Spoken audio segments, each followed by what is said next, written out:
Olá, olá pessoal, sejam todos muitíssimo bem-vindos a esta tão aguardada live, quer dizer, aguardada pelo menos por mim, eu não sei se por vocês, eu espero que por vocês também.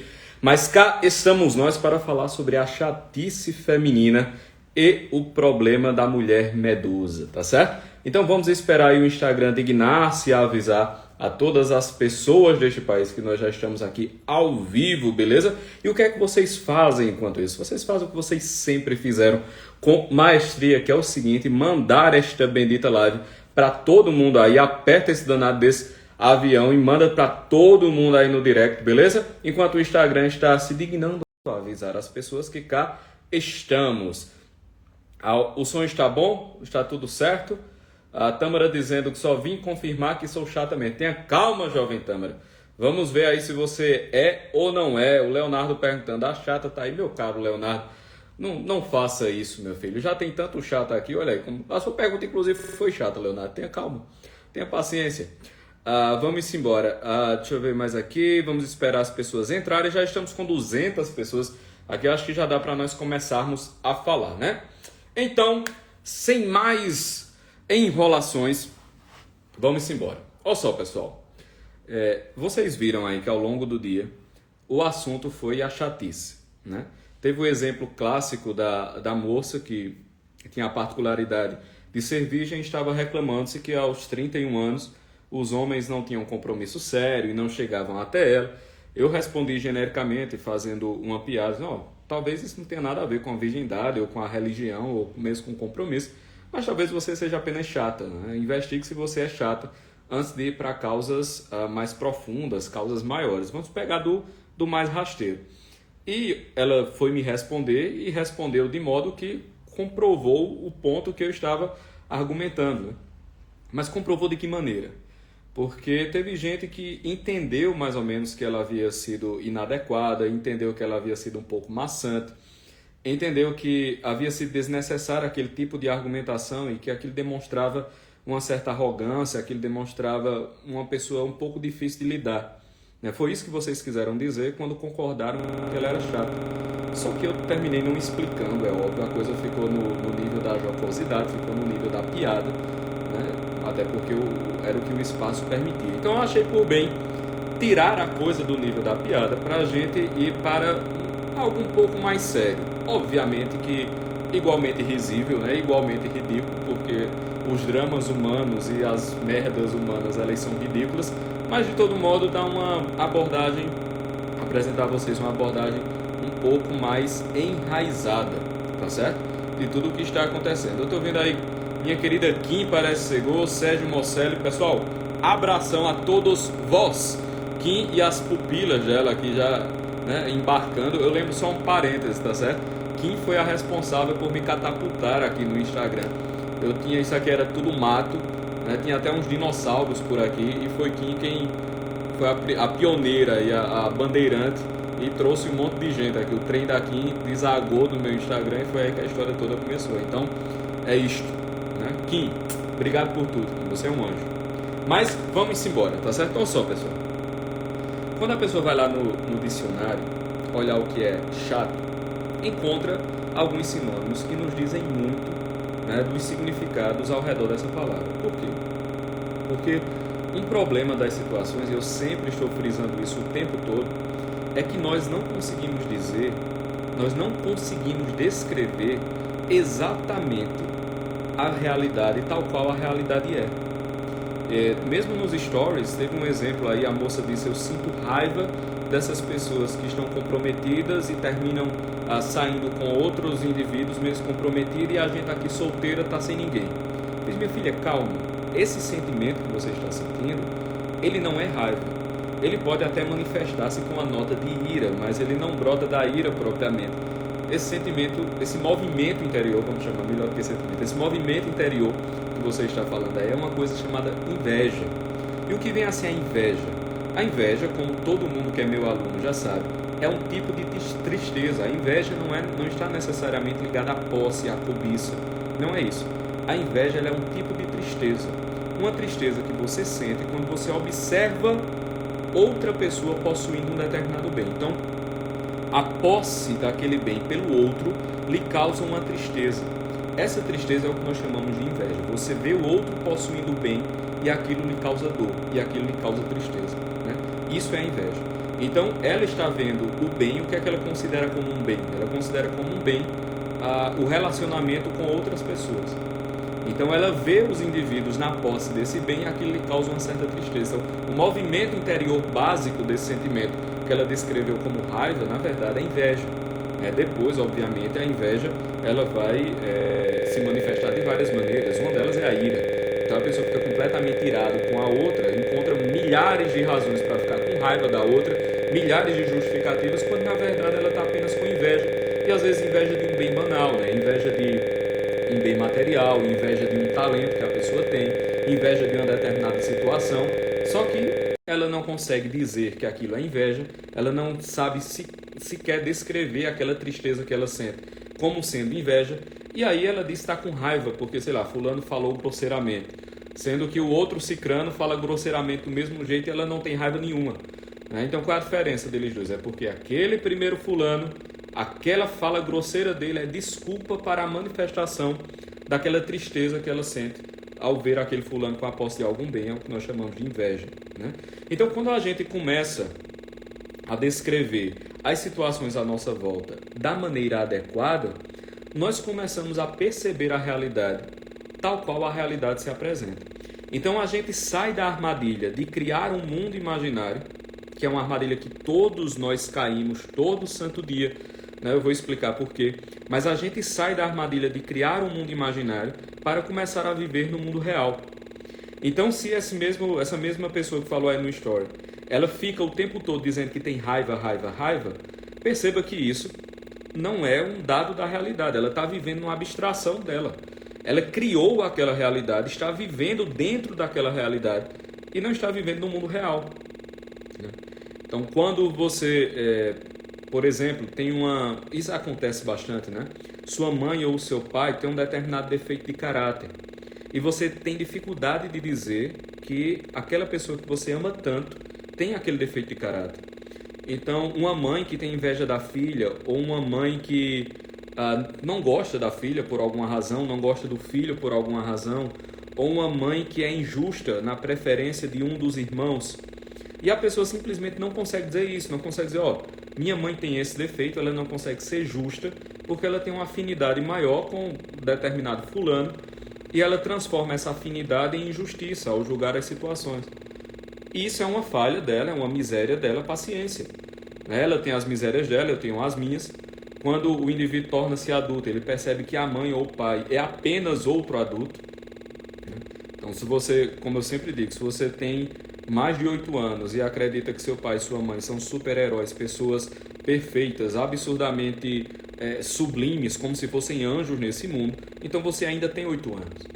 Uma das características da vida adulta é perceber que os pais são apenas outros adultos que lidaram com as mesmas dificuldades na juventude que muitas vezes você está lidando agora. Lidaram com as mesmas dificuldades, às vezes de temperamento, às vezes de emprego, lidaram com as mesmas coisas, E aí quando você fica adulto e começa a lidar com as suas próprias misérias, você tende, e esse deveria ser o natural, a olhar os seus pais com uma certa misericórdia, porque você entende a miséria que eles tiveram que atravessar para poder lhe criar, a miséria que eles tiveram que atravessar para poder sobreviver até aquele ponto. Então, quando a pessoa vira adulta e percebe a miséria do mundo e percebe a miséria própria, isso nos deveria levar a ter misericórdia com os nossos pais, que afinal de contas são apenas outros adultos.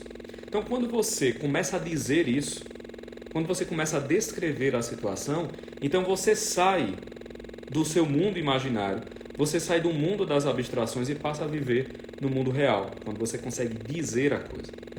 O problema de uma palavra como chato é que ela é usada em dezenas de contextos e ela, de certa forma, empobrece, às vezes, o debate, porque você começa a falar de coisas distintas como sendo chato. Então, você tem um certo incômodo com alguém e diz assim, fulano é muito chato.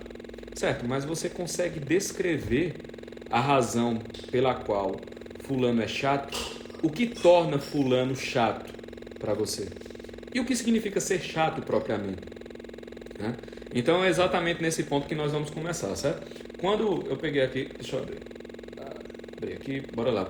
Quando você pega um dicionário qualquer aqui na internet, eu peguei a primeira coisa, eu botei chato dicionário no Google, né?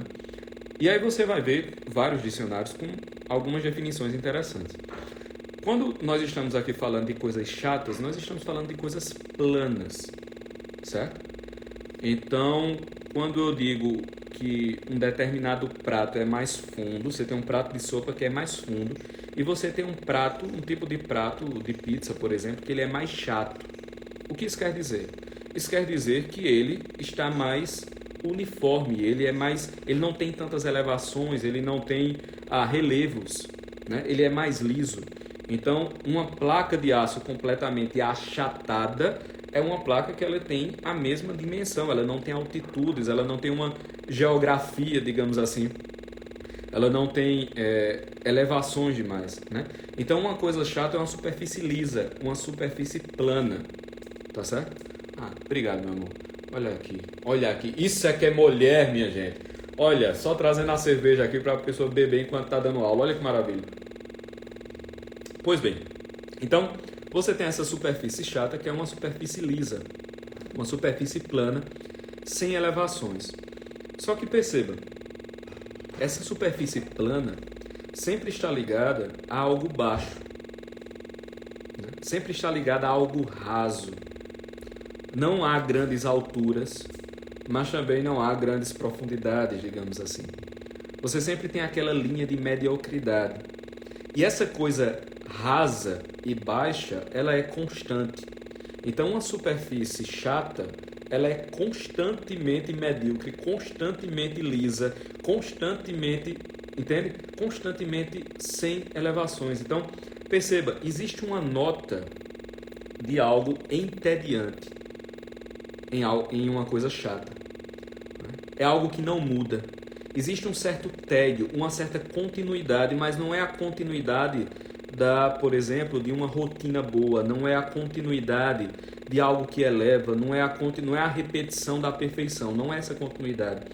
É a continuidade da mesquinharia, é a continuidade da pequenez, é a continuidade da coisa rasa, é a continuidade da ausência de elevação, é a continuidade da ausência de grandes profundidades ou de grandes alturas. No final, é a continuidade da mediocridade. Dito de outro modo, é a continuidade do mal. Essa é a razão pela qual os sinônimos de chato vão transitar por maçante, por tedioso, enfadonho, né? Porque é essa ideia de continuidade, mas não de uma continuidade de elevação, mas uma continuidade de mesquinharia, uma continuidade de pequenez, né? Isso que nós dizemos que é alguém chato ou uma coisa chata, certo? O sentido próprio, né, da questão estrutural e os sentidos e os símbolos que orbitam em torno desse sentido material. Pois bem, minha gente, o que isso quer dizer para a nossa discussão? Quer dizer o seguinte, que o indivíduo chato, ao final, é um indivíduo que rejeita as alturas, rejeita as elevações, e ele é continuamente medíocre. Ele é continuamente plano, liso, achatado. Ele é maçantemente raso. Existe no comportamento do indivíduo chato um apelo à pequenez e à mesquinharia, e uma constância na pequenez e na mesquinharia. Ora, Pedro, você pode perguntar, Pedro, mas o que é que mais diminui o homem? Então, o que é que torna o homem mais mesquinho? O que é que torna o homem mais raso? O que é que afasta mais o homem das alturas? O que é que afasta mais o indivíduo da elevação? Né? Olha, o que afasta mais o indivíduo da elevação é um ódio à verdadeira grandeza. Entenda o que eu vou dizer. Quando você odeia a grandeza real, você tende, obviamente, a amar grandezas imaginárias. Porque não existe vácuo de amor na constituição humana. Se você não ama o certo, o amor não some, o amor é transferido. Mas o amor é transferido para outra coisa que não o certo, logo o amor é transferido para o errado. Se você não ama uma grandeza real, o seu amor pela grandeza não vai sumir. ele vai ser transferido para um outro tipo de grandeza, que é a grandeza imaginária. O amor não some. O homem sempre amará, mas ele pode amar o bem ou amar o mal. Só que a constituição, ele veio do amor, foi feito para o amor, então ele vai continuar amando. Ele veio da grandeza, foi feito para a grandeza, ele vai continuar amando a grandeza. Agora, ele pode amar a grandeza real, mas ele pode dirigir o seu amor para a grandeza imaginária, que é uma grandeza falsa. Dito de outro modo, ele pode adorar o Deus verdadeiro, ou ele pode ser um idólatra e adorar os falsos deuses. O homem sempre amará um Senhor, ou o Senhor verdadeiro ou o Senhor falso. Ele sempre amará a grandeza, ou a grandeza real ou a grandeza inventada. O amor não vai sumir.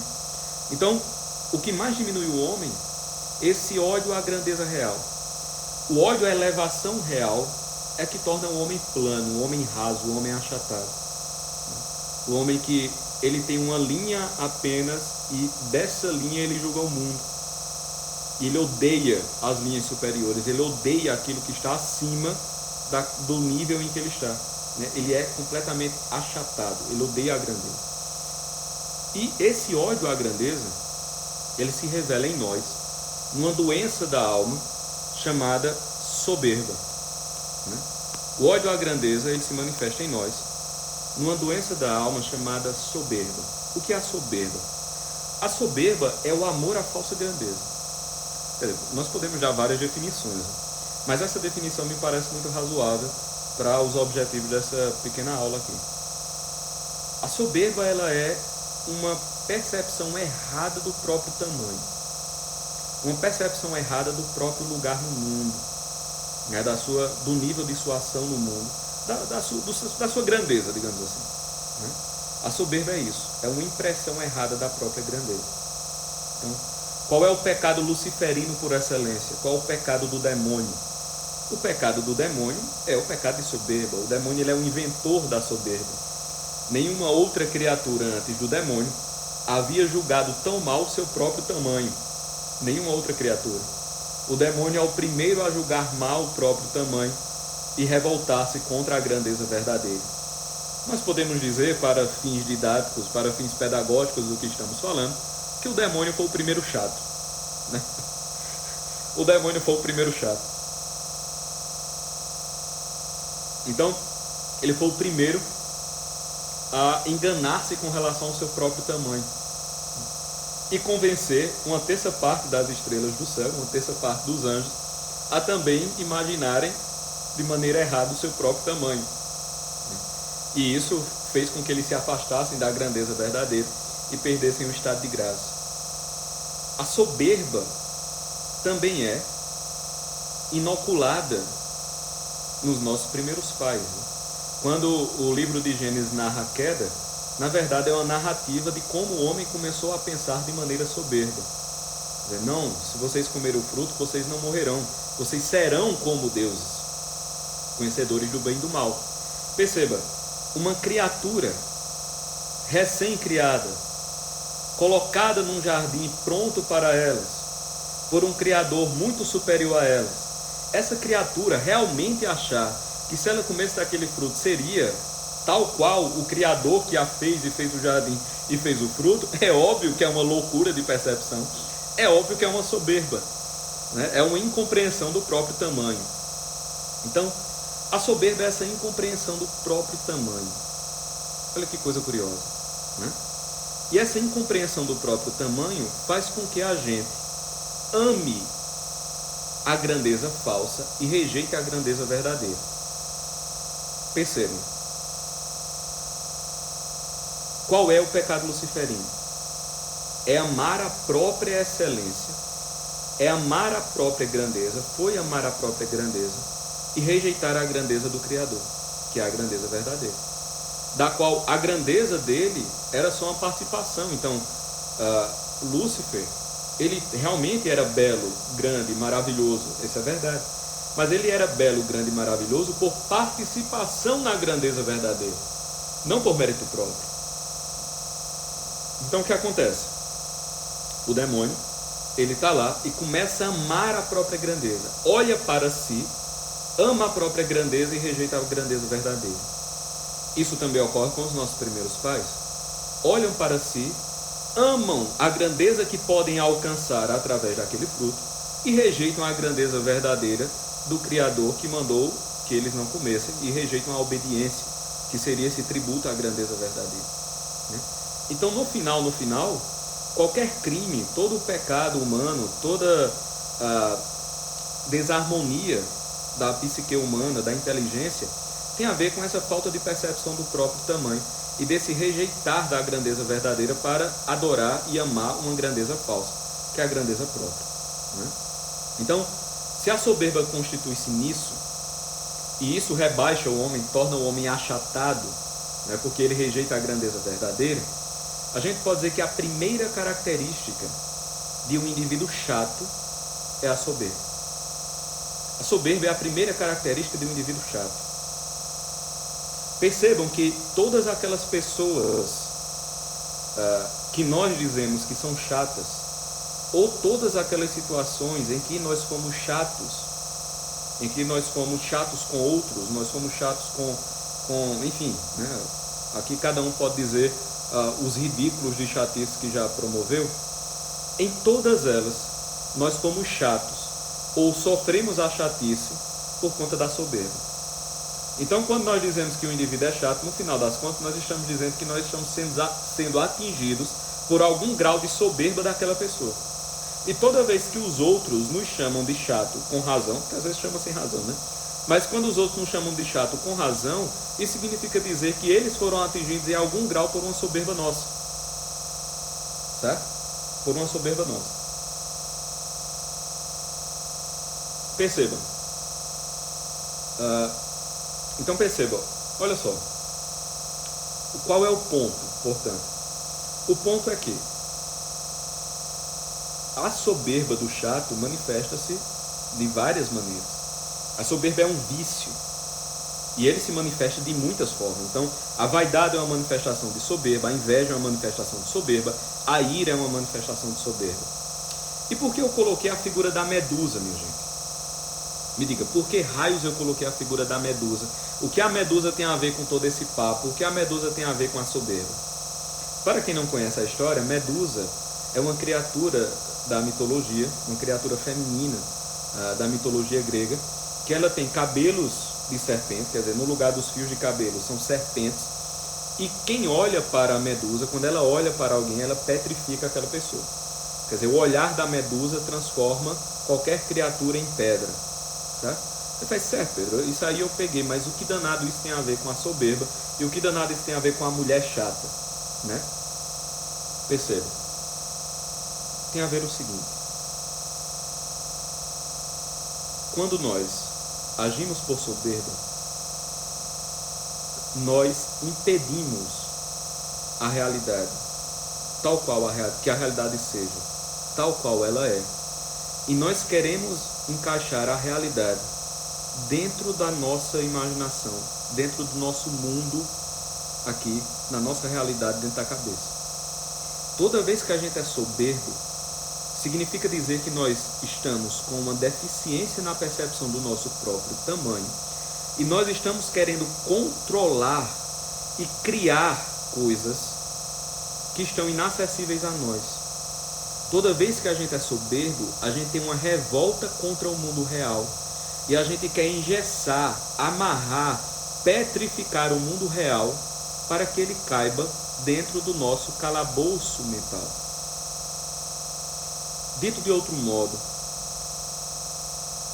toda vez que a gente é soberbo, nós lançamos sobre a realidade um olhar de Medusa, um olhar de revolta contra as coisas vivas e um olhar de posse sobre as coisas vivas. E como se dá essa posse? Mediante o controle. Eu quero controlar, tornar aquilo petrificado, fixo na forma que eu desejo, e controlando, eu tenho a impressão de que eu, de fato, sou tão capaz quanto eu me imagino.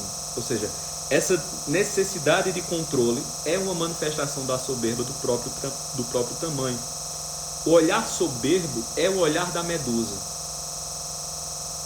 Então, como nós falamos da figura feminina, né, e por isso eu usei a Medusa como exemplo, a Medusa que tudo petrifica é a pessoa chata que tudo quer controlar, porque o controle é uma manifestação da soberba, que por sua vez é um ódio à grandeza verdadeira e um amor exacerbado à grandeza imaginária da própria excelência. Certo? É disso que se trata. Então, o olhar da medusa é esse olhar que petrifica tudo. Vamos pegar aqui uma situação de uma pessoa chata. Então, aquela pessoa chata, meu Deus do céu, como fulano é insuportável e chato. Por quê? Porque para ele a comida tem que estar desse jeito, desse jeito, desse jeito, desse jeito. O que é isso, minha gente?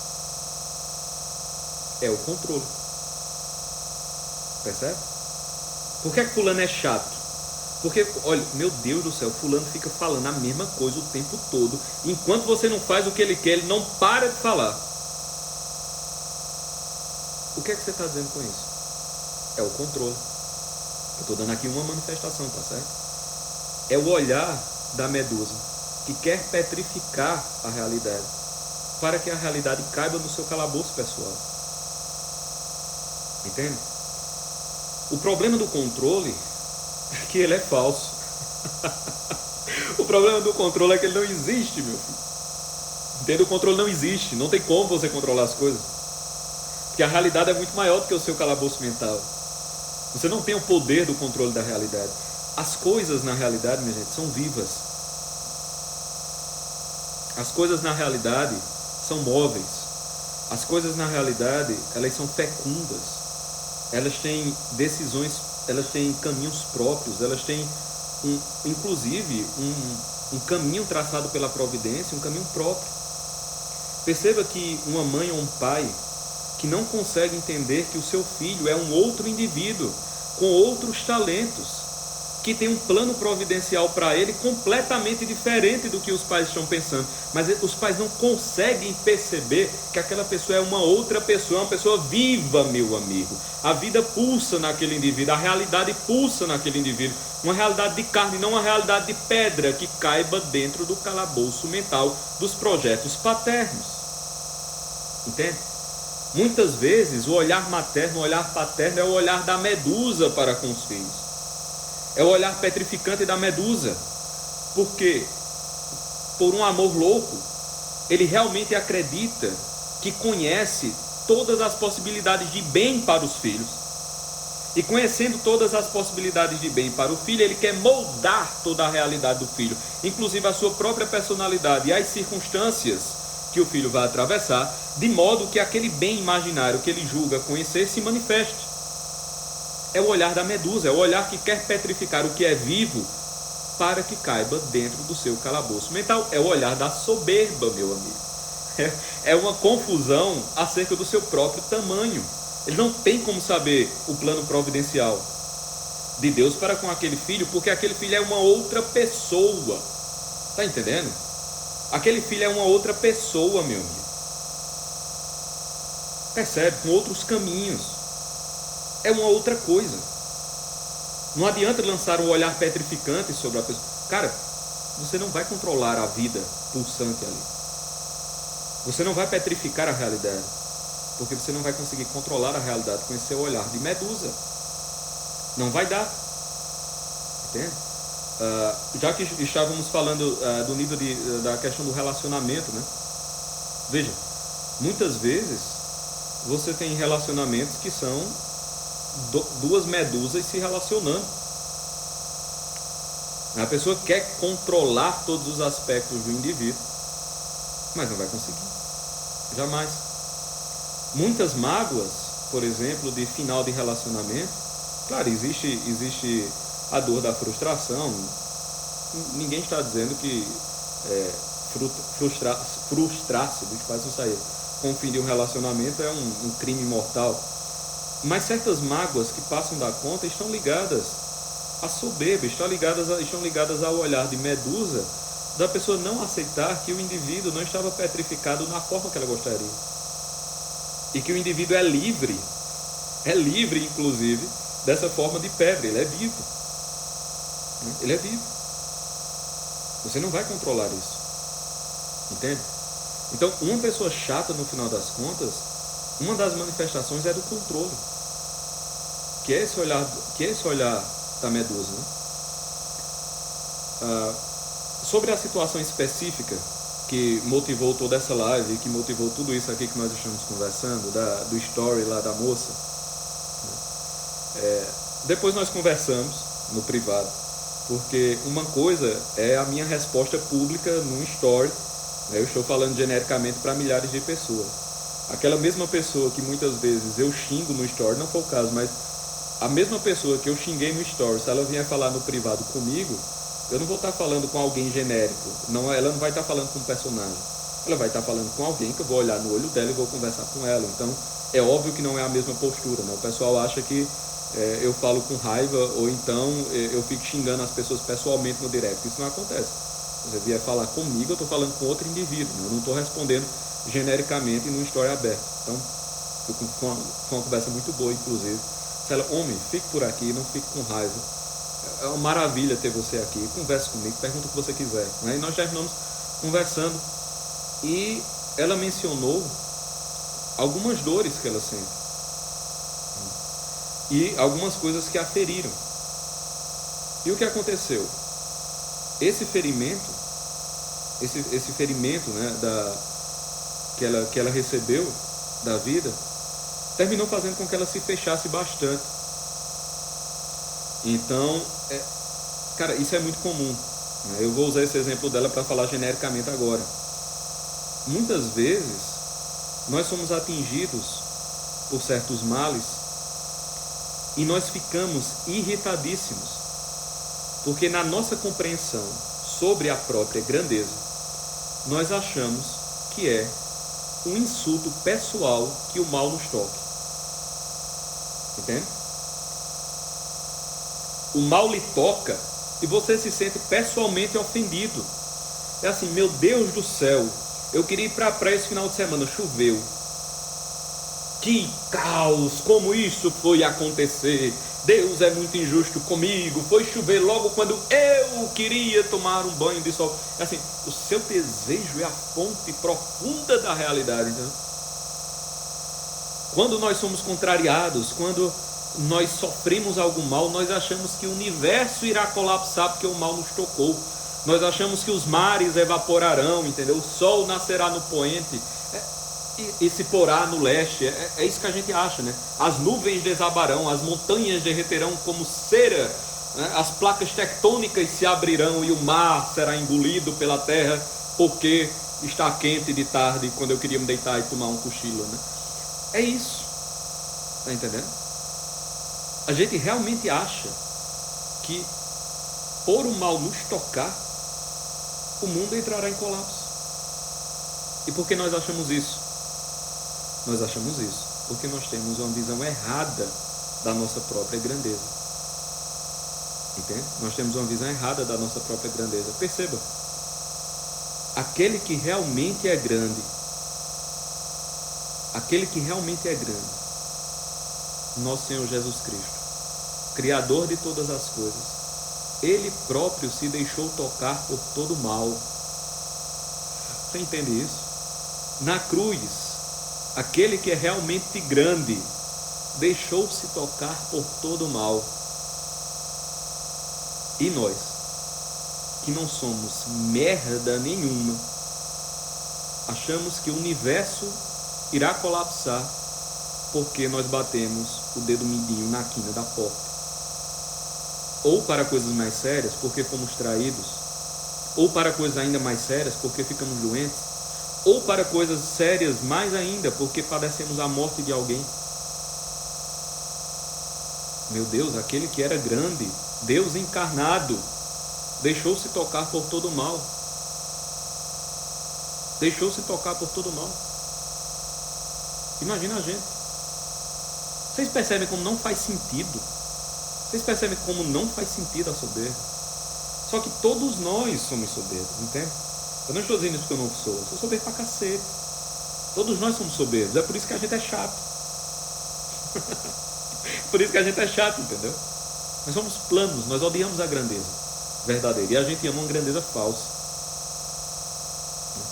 Veja, essa coisa da Medusa, né, do olhar petrificante ao rejeitar a grandeza, lembra bastante a história da mulher de Ló que vira uma pedra de sal, né?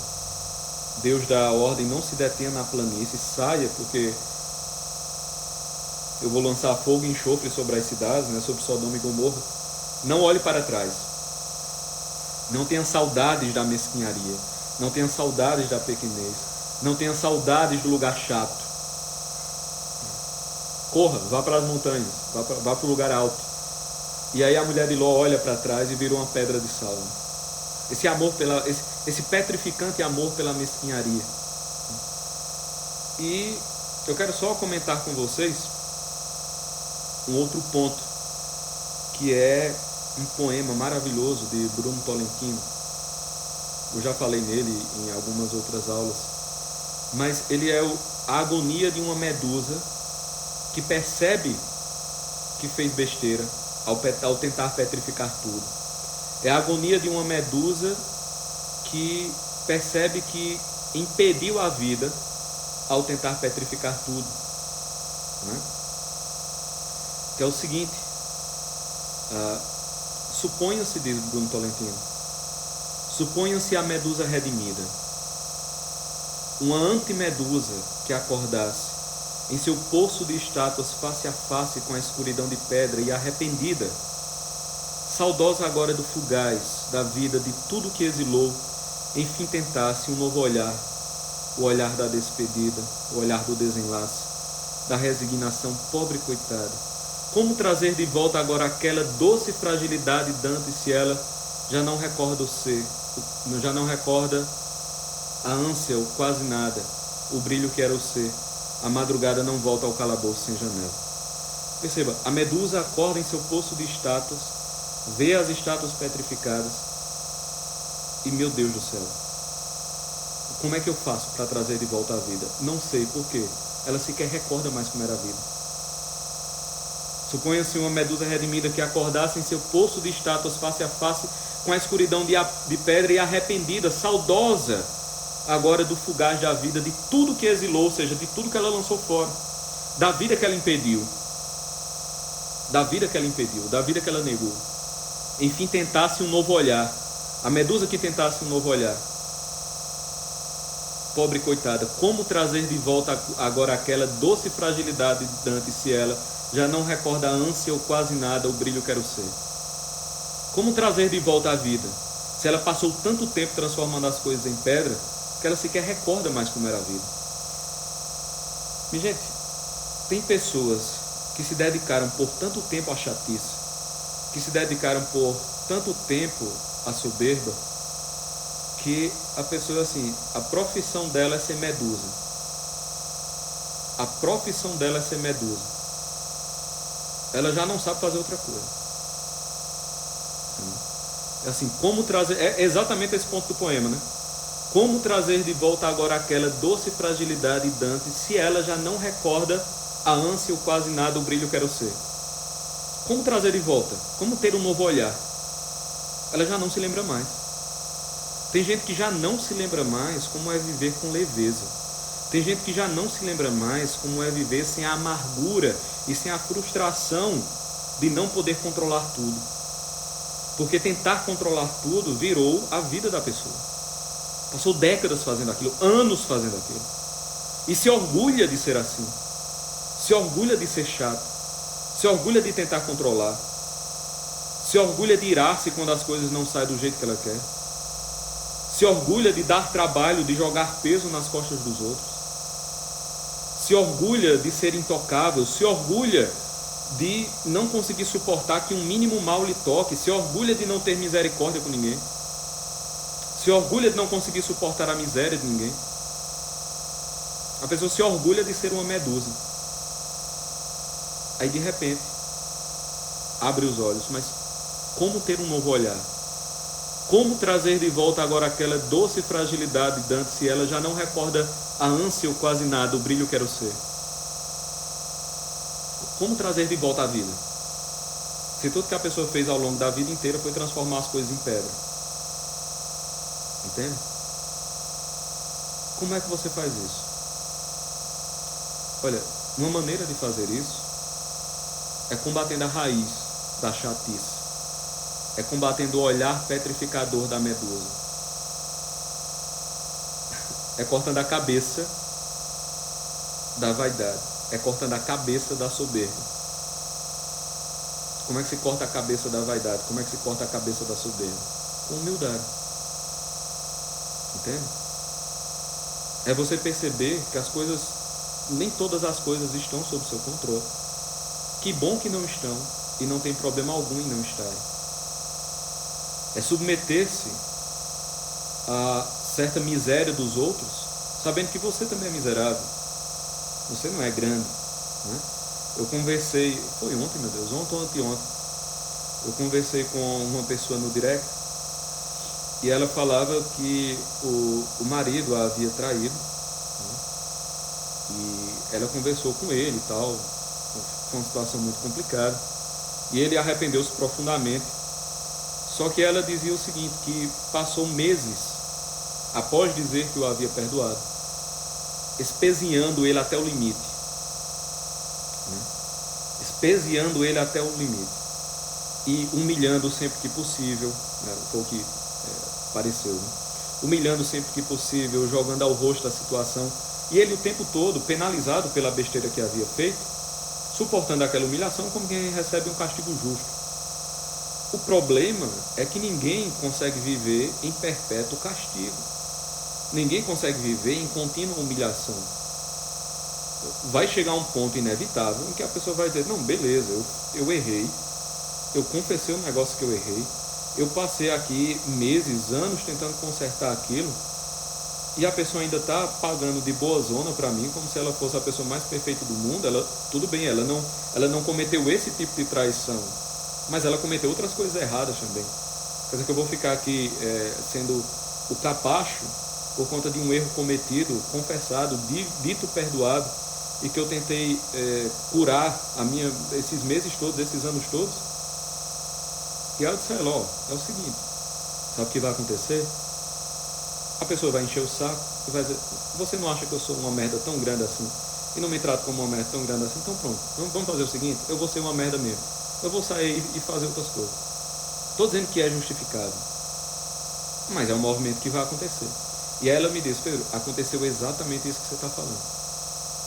Diz, olha, faça o seguinte, se fosse você que tivesse feito, pensa aí, se fosse você que tivesse feito, e não se ache boa o suficiente para estar livre disso, você muito bem podia ter feito. No lugar dele, calhou de ser ele, mas você muito bem podia ter feito essa mesma merda. E não era difícil não, viu? Você não é especial zona não, alecrim dourado. Você podia ter caído também. Se fosse você que tivesse caído, você queria que ele ficasse lhe olhando o tempo todo, com reprovação, ficasse lhe humilhando o tempo todo. Você queria isso? Não, eu não queria. Então pronto.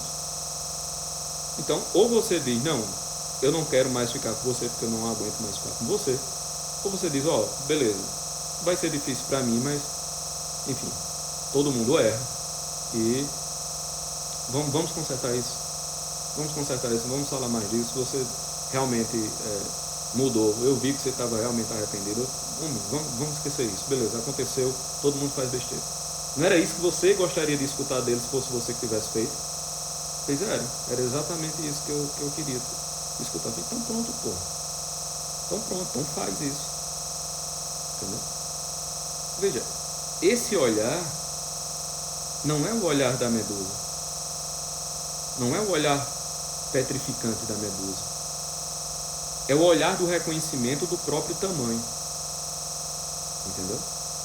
Claro, essa postura que eu estou dizendo não é justificativa para o erro do outro, nem é salvo-conduto para que a pessoa fique errando o tempo todo. Percebam o que eu estou dizendo? Mas se já aconteceu e você está disposto ao perdão, então tem que estar disposto ao perdão real.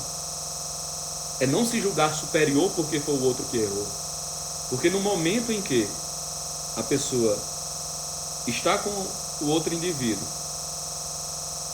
resolve perdoar e fica em humilhações contínuas por conta daquele erro, você Meu Deus do céu. Você também está sendo errado. Você também está sendo medíocre. Você também está sendo criminoso, pecaminoso. Entendeu? Só que está sendo pecaminoso e criminoso de outra maneira. Mas está sendo do mesmo jeito. Quer dizer, se a miséria do outro lhe atingir, você também está atingindo ele com sua miséria agora. Você percebe? Então, esse olhar de humildade não é o olhar da medusa petrificante. Não é o olhar do soberbo. Essa moça, ela foi absurdamente chata. Ela foi chata pra cacete. Entendeu? Conviver com ela foi uma chatice. Por meses, por anos. Entendeu? Foi uma chatice. A questão é que todos nós somos chatos. Porque todos nós somos soberbos. Todos nós temos o olhar da medusa. O lance é que a gente tem que evitar ser a medusa, entendeu? E a gente tem que acordar tão logo conseguirmos, né? Porque se pegarmos esse poema do Bruno Talentino, perceba o grau de angústia, né? Suponha-se a medusa redimida, uma antimedusa que acordasse em seu poço de estátuas, face a face com a escuridão de pedra e arrependida, saudosa agora do fugaz da vida, de tudo que exilou, enfim tentasse um novo olhar. Imagina o grau de angústia. A medusa acorda arrependida, na escuridão, cercada de pedras, saudosa da vida, tenta um novo olhar, mas ela não consegue mais o novo olhar, porque ela não lembra mais como era a vida. Como trazer de volta agora aquela doce fragilidade de antes, se ela já não recorda a ânsia, o quase nada, o brilho quero ser. Percebe? Então, pessoal, é isto. Não sejamos chatos. Não tenhamos o olhar da medusa. Não tenhamos o olhar da medusa nos relacionamentos. Não tenhamos o olhar da medusa na vida comum. Não sejamos soberbos. Não achemos que o fato do mal nos tocar significa que o mundo acabou. Não nos achemos bons o suficiente para considerar uma afronta pessoal o mal nos tocar. Qualquer pessoa que considere uma afronta pessoal ser tocado pelo mal vai ser um indivíduo insuportável. É aquela pessoa que está num consultório e uma criança começa a chorar e ele começa a irritar-se profundamente e fazer um escândalo porque tem uma criança chorando. Quer dizer, ele desejava o bem do silêncio, mas aquele mal, aquela perturbação do barulho o tocou e ele considera aquilo uma infâmia, ele considera aquilo um crime. Por quê? Porque o mal daquele barulho atrapalhou o bem do silêncio que ele desejava. Entende? É a pessoa que alguém toma a vaga no estacionamento, ele desce do carro para dar um tiro e pegar uma briga com o indivíduo. É a pessoa que, se um outro olhar de um modo diferente, ele se sente absurdamente insultado, porque ele não queria ser olhado daquela maneira.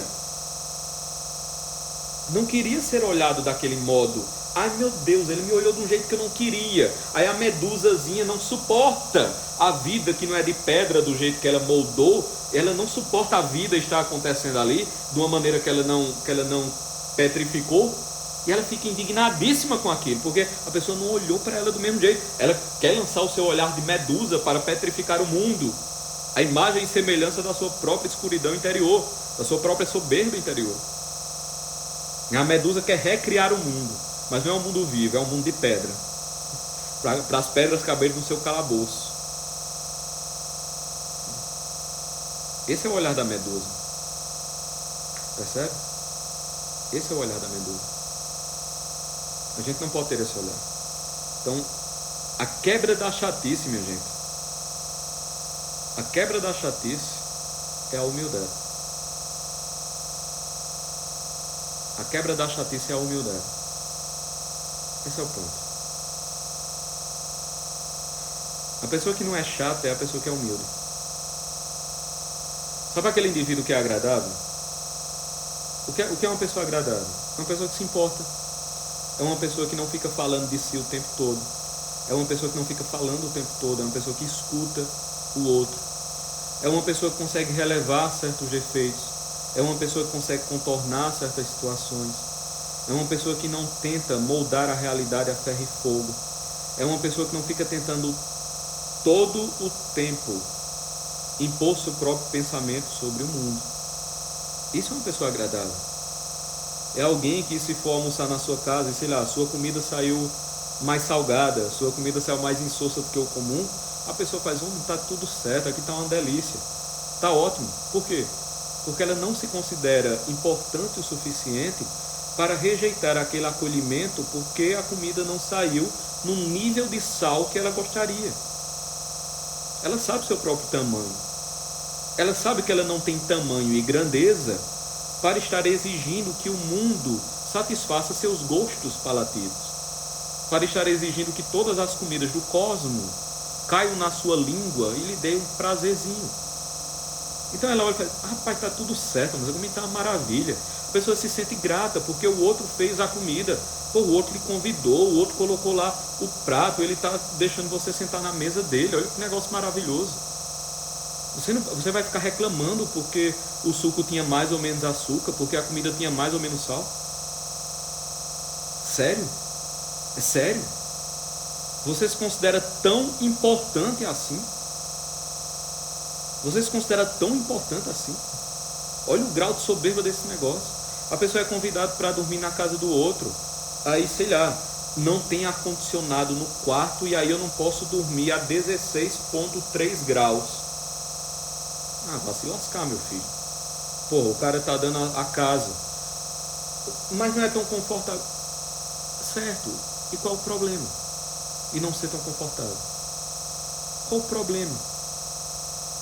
Qual o problema em não ter o seu colchão, o seu travesseiro, o seu lençol, a sua temperatura? Foi você dormir mal, certo? E daí? Deixa eu lhe dizer, o mundo nem se acabou porque você dormiu mal. Os passarinhos às 4h30 da manhã estavam cantando, o sol nasceu, entendeu? Não teve tsunamis, o mar continuou chegando lá, os pescadores saíram do mesmo jeito, entendeu? O lixo foi recolhido da mesma maneira, não teve uma crise nuclear, né? A diplomacia mundial não entrou num caos porque você dormiu ruim uma noite. Tá entendendo? Não teve problema nenhum. Problema nenhum. Então, essa postura de humildade é que torna uma pessoa agradável. É que tira a chatice da pessoa. Entendeu? Que tira a chatice da pessoa. Então, essa humildade é a medida da agradabilidade.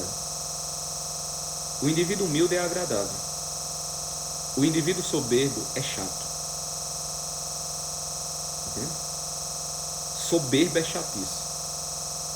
Humildade é agradabilidade. O indivíduo agradável, ele é um indivíduo humilde. Então, a pessoa que fica lá, ele escuta, e o outro faz uma piada sem graça, e você não fica zombando o tempo todo da piada, você não fica corrigindo o tempo todo o que o outro diz. Pô, você é o quê? Você é o gramático do mundo, é?